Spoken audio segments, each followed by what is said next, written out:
Serap? Ayşe? Gece gece ne yapıyorsun burada?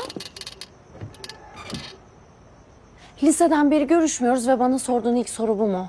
Liseden beri görüşmüyoruz ve sen bir arabanın kapısını kurcalıyorsun. Ah, çünkü taksiye verecek param yok.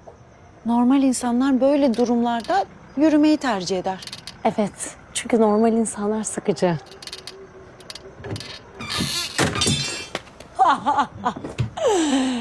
Gördüğün gibi hala çok şanslıyım. Yalnız bu şans değil. Bu düpedüz hırsızlık. Babanın arabasını çalıyorsan değil tatlım. Beni kapının önüne böyle koyduğuna göre arabasının yerinde olmayışını da dert etmemeli.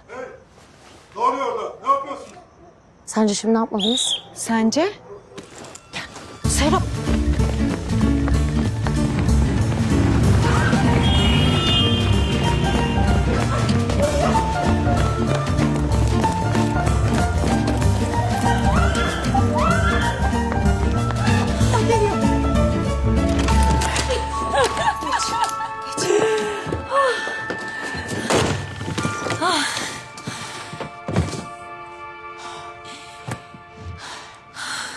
Bana bunu yaptırdığına inanamıyorum.